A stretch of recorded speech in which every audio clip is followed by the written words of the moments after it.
कश्मीर के अंदर किस तरह से मेडिकल कॉलेजेस बन रहे हैं, हाईवेज बन रहे हैं, सारी सुविधाएं मिल रही हैं, बिजली आती है, 5G नेटवर्क है, सब कुछ अच्छा है, और एक तरफ पीओजे के हैं, वहां पर क्या हालात हैं? जाहिर सी बात है, आप कब तक आप दबाव बना के इस्लाम के नाम पर या किसी भी और तरीके से लोगों का ब्रेन वॉश करते रहेंगे? देखें, बिल्कुल सही बात है। वहां पर ना तो इंटरनेट ठीक चलता है, ना ही मोबाइल सिग्नल्स आते हैं मोबाइल कंपनीज वालों ने। बल्कि कई पाकिस्तान के जर्नलिस्ट जिनके यूट्यूब चैनल्स हैं उनसे रिक्वेस्ट भी की थी कि उनके लिए बात की जाए। और वहां जब मैं गई थी तो मेरी भी 3 दिन यहाँ अपने घर पे बात नहीं हो पाई थी। और उसकी रीजन यही थी कि वहां पर इंटरनेट ठीक नहीं चलता, वहां पे लोगों को बात नहीं करने दे रहे। और जो मार्केट वगैरह जहां पर मैं गई थी लोगों से बात करने, उन्होंने कहा कि जी हमें एजेंसी वालों ने मना किया है कि मीडिया से बात ना करें।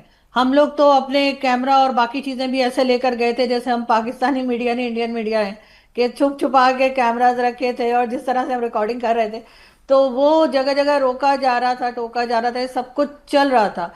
तो बिल्कुल ऐसा ही है। लेकिन जो इमरान खान की बात वैभव कर रहे हैं, वो तो इमरान खान को कौन सा पब्लिक लेकर आई थी? और इमरान खान जब तक पावर में थे उन्होंने कब कहा कि गलत हो रहा है? कब उन्होंने कहा कि मिलिट्री स्टैब्लिशमेंट दबाती है? भुट्टो साहब के जमाने से लेकर इमरान खान तक या शहबाज शरीफ तक सभी जानते हैं पाकिस्तान में हुकूमत किसकी होती है, पाकिस्तान कौन चला रहा है। हाँ, जब ये लोग चले जाते हैं, इन्हें जेल में डाल देते हैं या फांसी के लिए रख देते हैं, तब अचानक इनको याद आता है कि वो पाकिस्तान की मिलिट्री ऐसा कर रही है या पाकिस्तान की मिलिट्री स्टैब्लिशमेंट ये कर रही है और इनके पास पावर नहीं है। लेकिन जब ये पावर में होते हैं तब तो ये हाथ जोड़ के खड़े होते हैं। और इन्हीं लोगों की वजह से इन्होंने ही इन लोगों को लाकर आगे किया है। और इस वक्त भी बिलावल भुट्टो और मरियम नवाज में रेस लगी हुई है कि किसको प्राइम मिनिस्टर बना दिया जाए, और इसी के लिए बिल्कुल बूट पॉलिश भी कर रहे हैं। लेकिन इमरान खान ने भी यही किया था, इमरान खान इनसे कोई अलग नहीं है। नहीं, दूध का धुला कोई भी नहीं होता है, लेकिन आरजू, इमरान खान ठीक है, वो भी कोई नहीं थे, लेकिन सबने तो डील ले ली ना।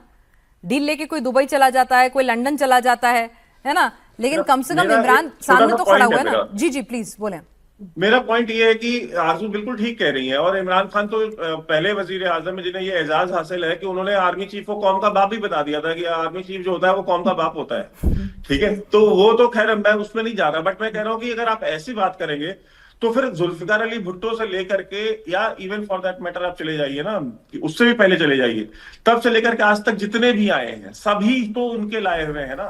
भाई अयूब हाँ, खान को डैडी कहता था ना जुल्फिकार अली भुट्टो, हाँ, जो कि जमहूरियत का और सोशलिज्म का सबसे बड़ा पैरोकार था पाकिस्तान में। हाँ, अभी आर्दश कावस जी की बात की इन्होंने, उसकी शिप बिल्डिंग कंपनी को नेशनलाइज किसने किया था? उसके हाँ, खिलाफ सबसे ज्यादा आर्टिकल किसने लिखे? उसी कावस जी को। आप सोचिए कि जुल्फिकार अली भुट्टो ने 9 महीने जो है जेल में बिना किसी रीजन के, बिना हाँ, एफआईआर के रखा था। बात वो नहीं है मेरे कहने की, मतलब कि ये सारे के सारे फिरौन बन जाते हैं सत्ता में आने के बाद, बट अब आपके पास वही स्टॉक है तो आप उसी स्टॉक में डील करेंगे ना। अब मैं कहां से वहां पे एक जनता का चुना हुआ जेन्युइन नुमाइंदा ले आऊं, मैं मतलब उसकी यू हैव टू बात मैं करूं। Pick the best out of worst. Arzoo, क्या करें भाई? सब में यही ठीक लग रहे हैं। जाहिर है। आप कुछ ये कर नहीं सकते ना, इन्होंने खुद ही जैसे कहते हैं मिलिट्री स्टैब्लिशमेंट को इतना पावरफुल कर दिया है कि अब इनकी भी आगे नहीं चलती। और आवाम क्यों नहीं हिलता, अपने घरों से बाहर क्यों नहीं आता है? आता भी है तो एक एग्जैक्टली दिन निकलता है, 2 दिन नहीं, निकलता है, उसके बाद ये फिर गायब बहुत हो जाता अजीब है। है। ये बहुत अजीब बात है, इसलिए कि यहाँ पर तो हम लोग कहते हैं ना कि अगर कीड़े मकोड़ों को भी अगर हवा बंद कर दें तो वो बाहर आ जाते हैं अपने बिल से। लेकिन हमारी पब्लिक नहीं निकलती। वो थोड़ी बहुत जो निकली थी एक जमाने में इमरान खान के लिए, वो 10-10 साल के लिए जेलों में चले गए। तो वो कहते हैं भाई जैसे चल रहा है चलने दो, हमारे अकेले के कहने से तो कुछ होगा नहीं, ये सोचकर सब बैठे रहते हैं। गिव अप करा हुआ है, कोई क्रांति की उम्मीद ना रखें हम लोग। नहीं, यहाँ पे बिल्कुल नहीं।